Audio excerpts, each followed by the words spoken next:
मैंने अपलोड भी किया हुआ है, आप देख सकते हो। ठीक है, आपका क्वेश्चन नंबर 6 चालू करना है। 6 नंबर देखो,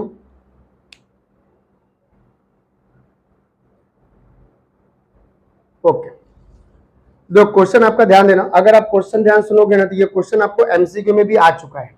अगर आपको याद हो तो देखो लिखा है 1 सेंटीमीटर और 3 सेंटीमीटर त्रिज्या के धातु के दो गोले, क्रमशः पहला कितना -1 × 10⁻² तथा दूसरा 5 × 10⁻² कूलम है।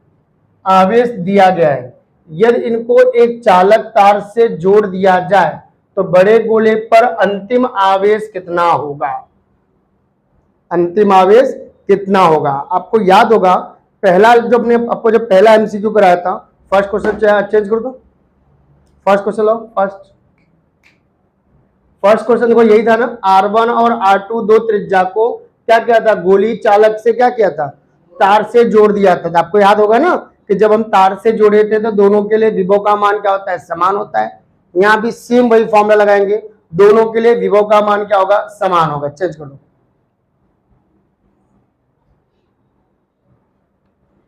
जो लिखा गया है 1 सेंटीमीटर और 3 सेंटीमीटर त्रिज्या के धातु के दो गोले हैं। पहला कितना है, -1 × 10⁻² कूलम।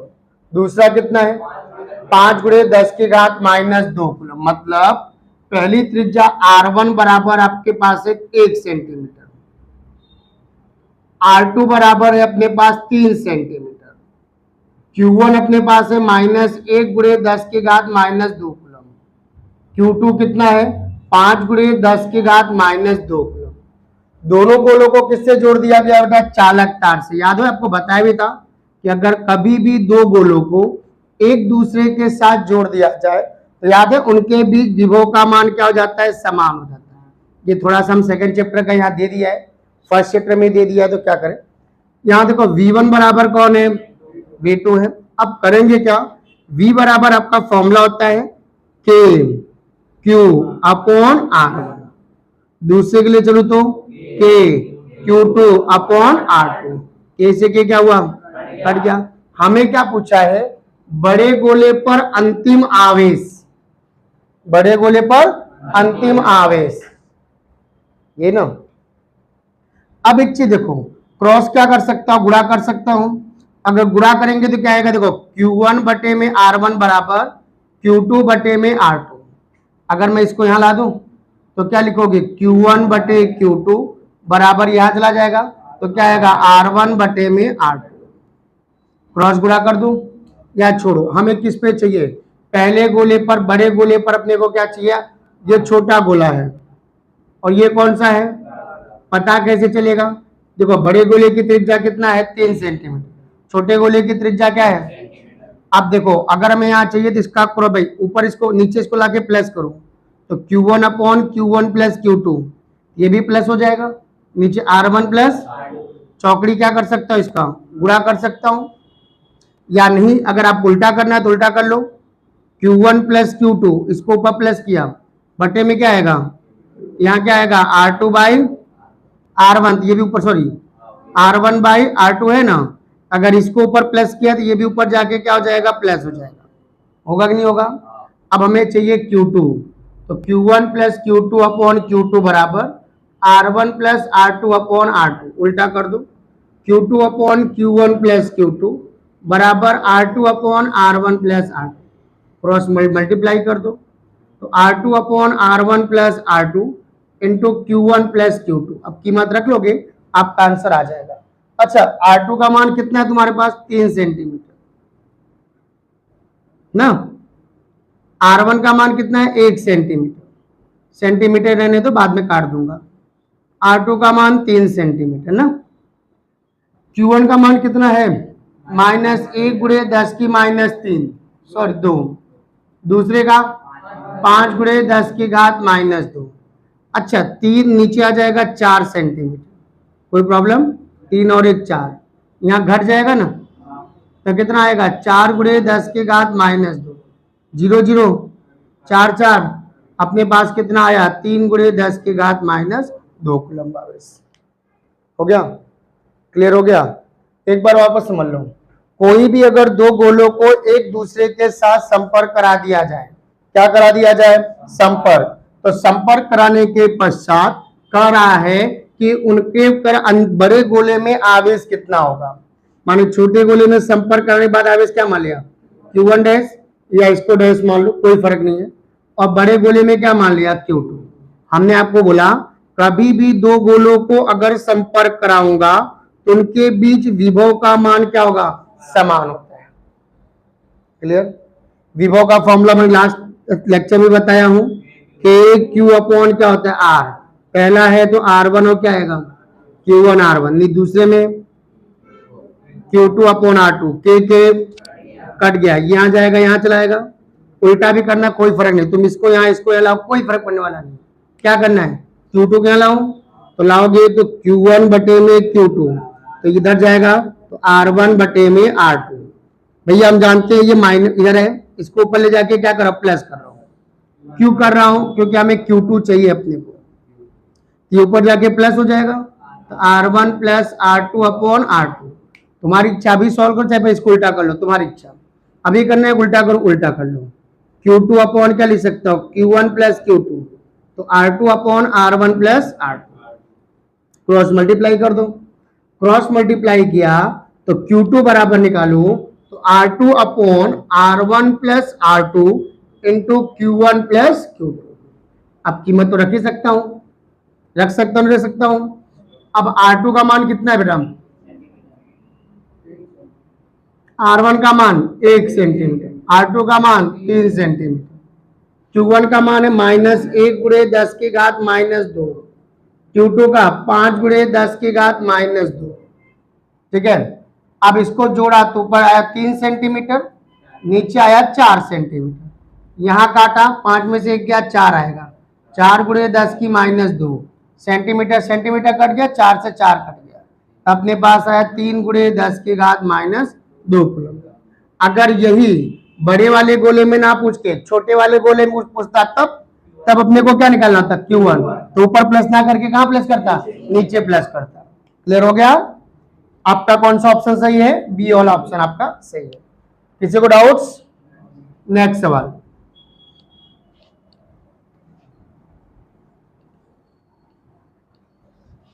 ये सवाल आप चैप्टर 1 का ही है और इजी है, अपने पढ़े भी हो, आपको याद होगा। पहले बताया था विद्युत बल का फॉर्मूला क्या होता है। विद्युत बल की फॉर्मूला F बराबर K Q1 Q2 upon R square. Q1 माने पहला आवेश, Q2 माने दूसरा आवेश, R माने दोनों के बीच की दूरी। एक बार क्वेश्चन पढ़ते हैं। फिलहाल यहाँ पे विभव वाला फॉर्मूला है, जो भी विभव बताया। विभव का फॉर्मूला क्या था? V बराबर K Q अपॉन R। पहला क्वेश्चन, किसी वर्ग के 4 कोनों पर बिंदु आवेश -Q, -Q, 2Q और कैपिटल 2Q क्रमशः रखे गए हैं। कैपिटल Q तथा स्मॉल q के बीच संबंध होना चाहिए। संबंध बताना है कि ताकि वर्ग के केंद्र पर विभव क्या हो जाए? शून्य हो जाए। मतलब दोनों के बीच क्या संबंध होगा कि केंद्र पर विद्युत विभव शून्य हो। एक बार क्वेश्चन वापस समझो। ये वर्ग हो गया, इस वर्ग के 4 कोनों पर A कोना, B, C और D। पहले पे रखा है -Q, दूसरे पे रखा है स्मॉल q, तीसरे पे रखा है 2Q, चौथे पे रखा है कैपिटल 2।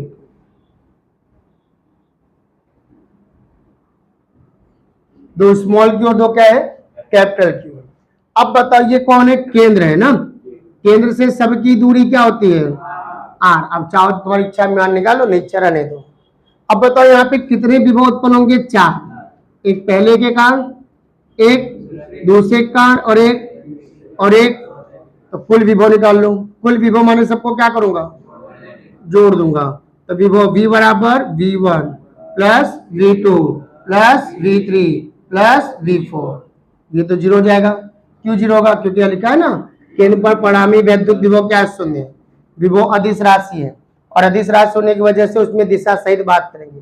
दिशा सहित मतलब चिन्ह सहित, माने आवेश अगर प्लस में तो प्लस में लेंगे, माइनस में तो माइनस में। लेकिन वैद्युत बल विद्युत क्षेत्र में नहीं करते थे, क्योंकि वहां पर दिशा बताता था। प्लस होता था तो बाहर की ओर, माइनस होता था तो अंदर की ओर। चलो पहला विभव इसका है। फॉर्मूला क्या होगा? K क्यू माने माइनस क्यू अपॉन दूसरा किसके लिए के माइनस क्यू अपॉन आर, तीसरा इसके लिए के 2q अपॉन आर, चौथा इसके लिए के 2q अपॉन आर। बेटा हम क्या कर सकते हैं, के अपॉन आर कॉमन ले लिया, minus Q plus 2q plus 2q, यहाँ जीरो, ये पूरा फैक्टर गुणे में है ना, इधर जाएगा तो जीरो हो जाएगा, माइनस क्यू में से क्यू जाएगा कितना आएगा कैपिटल आएगा नहीं आएगा, 2q में से क्यू जाएगा क्या आएगा स्मॉल क्यू, ये प्लस इधर जाके क्या हो जाएगा माइनस, तो क्यू बराबर कितना आया माइनस, होगा कोई ऑप्शन, पहला वाला ऑप्शन क्लियर आपका समझ में आ गया। वापस समझो, क्वेश्चन में कुछ नहीं है, एकदम इजी क्वेश्चन है, बस थोड़ा सा ट्विस्ट किया था हल्का सा। हमने क्वेश्चन में क्या लिखा था, किसी वर्ग के कोनों पर बिंदु आवेश, ये वर्ग हो गया, वर्ग के कोनों पर माइनस क्यू है, स्मॉल माइनस क्यू है, स्मॉल 2q और कैपिटल 2q है। करा इसमें इन दोनों q और स्मॉल q के बीच क्या संबंध हो कि केंद्र पर वैद्युत विभव शून्य हो। तो पहले केंद्र पर कितने विभव उत्पन्न होंगे, 4, कौन कौन किसके कारण, माइनस q के कारण, माइनस स्मॉल q के कारण, कैपिटल 2q के कारण और कैपिटल 2q के कारण ना, 4 विभव, तो चारों लिख दिया। परिणामी विभव क्या था अपना, 0 था, 0 लिख लिया। विभव v1 बराबर क्या होगा, के क्यू अपॉन आर, के माने कूलम बचना, क्यू माने पहला आवेश, आर माने दूरी, दूसरा के क्यू अपॉन आर, तीसरा के 2q अपॉन आर, के 2q अपॉन आर, के अपॉन आर कॉमन लिया, इसको इधर लाके भाग किया, क्यू प्लस क्यू रत्न आ गया, ये प्लस इधर जाके क्या हो जाएगा माइनस, तो 2q बराबर क्या आ जाएगा माइनस क्यू, अर्थात दोनों में संबंध हुआ बेटा, q बराबर कितना है बेटा अपने पास minus Q. Clear, any doubt, next सम।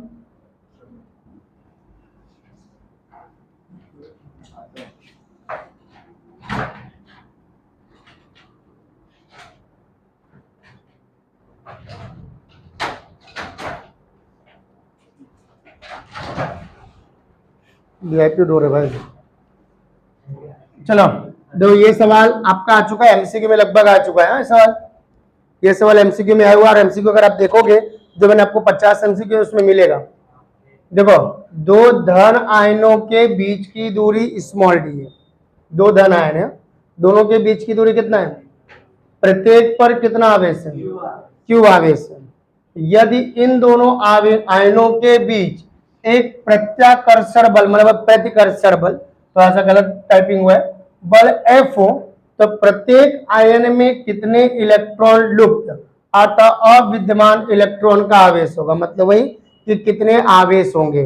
पहला ऑप्शन है 4 pi epsilon 0 FD square upon E square, दूसरा है रूट में 4 pi epsilon 0 FE square upon D square, तीसरा ऑप्शन है 4 pi epsilon 0 FD square upon E square, या तीसरा ऑप्शन है 4 pi epsilon 0 FD square upon Q square. एक बार वापस क्वेश्चन समझो, ये आपका पहला कूलम के नियम पे ही लगेगा, कूलम बल वाला है। वापस दो आवेश है, दोनों के बीच की दूरी कितनी है, डी है, दोनों पर आवेश है धन आवेश। अब एक चीज सिंपल सी बात है, धन आवेश है तो इलेक्ट्रॉन क्या करेगा, गायब करेगा, और ऋण आवेश हो तो इलेक्ट्रॉन क्या करेगा, ग्रहण करेगा। क्लियर, धन आवेश हो तो इलेक्ट्रॉन क्या करेगा, दान करता है, और ऋण आयन हो तो ग्रहण करेगा। हमें बल चाहिए, बल F बराबर क्या होता है, के क्यू अपॉन आर स्क्वायर, हो गया, डी हो गया। अपने को देखो के एफ, के की जगह रख सकते हो 1 upon 4 pi epsilon 0 Q square upon D square, यहाँ से क्यू का मान निकले। क्यों, क्योंकि अगर क्यू निकलेगा तो ही हमें बता सकते हैं कि कितने आयन उसमें से निकले होंगे, मुक्त इलेक्ट्रॉनों की संख्या, और मुक्त इलेक्ट्रॉनों की संख्या का फॉर्मूला होता है क्यू बराबर Na। अब ध्यान दो, अगर यहाँ से क्यू स्क्वायर निकालूं तो एफ इंटू क्या ले सकता हूँ, 4 पाई एप्सिलॉन 0 डी स्क्वायर आ गया। क्यू ना लेके हमें एन चाहिए, तो क्यू की जगह क्या ले सकता हूँ, एन बराबर F into 4 pi epsilon 0 D square, solve किया तो एन स्क्वायर ई स्क्वायर बराबर F into 4 pi epsilon 0 D square. अपने को क्या चाहिए, एन स्क्वायर करता बनाओ, हो गया। अगर n चाहिए तो रूट में f into 4 pi epsilon 0 D square upon E square. इसको मैं सीरियल लिख लेता हूं।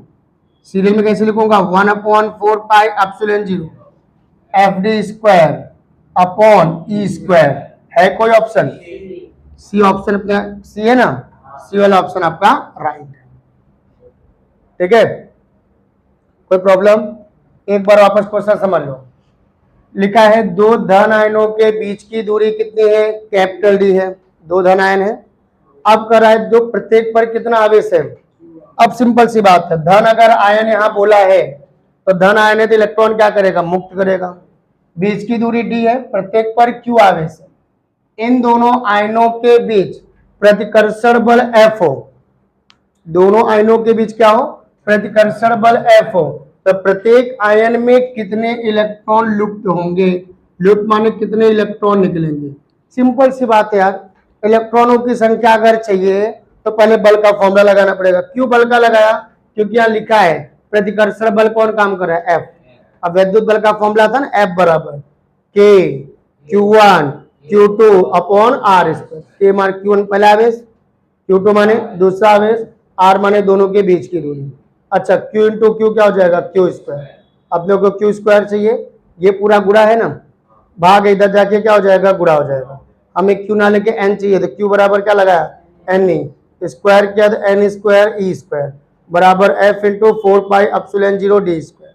अपने को एन स्क्वायर चाहिए, ई स्क्वायर या गुणे में है ना, इधर जाएगा तो भाग हो जाएगा। F into 4 pi epsilon 0 D square upon E. अगर एन चाहिए तो रूट में आपका आंसर आ जाएगा। कोई ऑप्शन है? Next sums.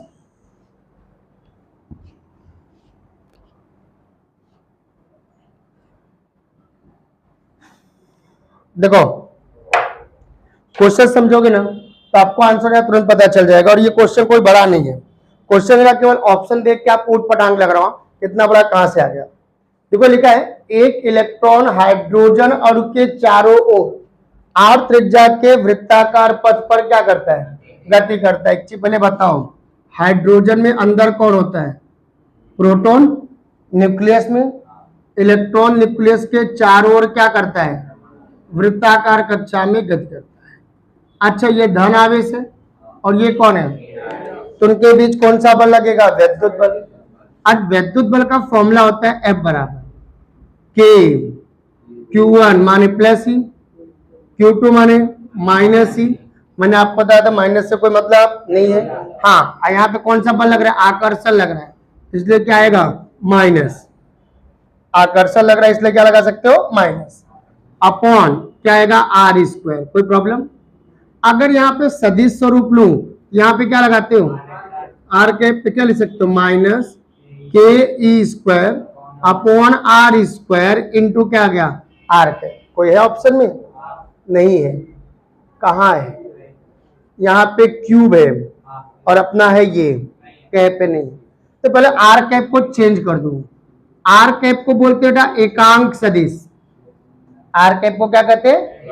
और एकांक सदिश का फॉर्मूला होता है वेक्टर आर अपॉन मोडा वेक्टर। मोडा मान हटा दो तो आर हो जाता है। अब यही कीमत अगर यहां रखूं तो minus K E square upon R square into vector R upon R. R into R क्या हो जाएगा?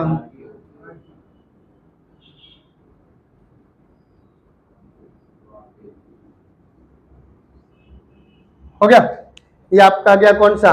दो हाइड्रोजन के कच्चा मगर इलेक्ट्रॉन को ही गत करेगा तो कौन सा ऑप्शन सही है? डी वाला ऑप्शन आपका सही है। हो गया। वापस से मतलब क्वेश्चन लिखा है कि एक इलेक्ट्रॉन हाइड्रोजन के अणु, हाइड्रोजन अणु है मतलब बीच में कौन धन आयन होता है? याद है? न्यूक्लियस में प्रोटॉन होता है। इसके चारों ओर वृत्ताकार कक्षा में क्या करता है? गति करता है। तो इनके बीच लगने वाला कूलम्ब बल, कूलम्ब बल माने क्या चाहिए? एफ ना। बल एफ बराबर होता है के Q1 Q2 upon R square. जब भी सदिश की बात करूंगा तो आकर्षण और अपाकर्षण लगता है। आकर्षण माने अंदर क्यों रहता है? दूरी घटेगी, इसलिए क्या आया? माइनस। अपाकर्षण कहा जाएगा? दूर जाता है, इसलिए प्लस लेते। यहाँ पे माइनस आ गया। ई इंटू ई तो ई स्क्वायर हो गया आर कैप। हमने मैच करा तो यहाँ पे कोई ऑप्शन ही नहीं दिख रहा है। यहाँ सब में क्यूब वाला दिख रहा है। कौन दिख रहा है? क्यूब वाला। तो बेटा हमें इसको क्यूब में कन्वर्ट करना पड़ेगा। क्यूब में कन्वर्ट करने के लिए आर कैप बराबर होता है वेक्टर आर अपॉन आर। रख दिया, आर इंटू आर क्या हो जाएगा, आर स्क्वायर में आर का मल्टीप्लाई करो तो क्या होगा अपना आपका आर क्यूब। तो कोई ना कोई आपको ऑप्शन मिल जाएगा। क्लियर हुआ? Any doubts? ठीक है, नेक्स्ट।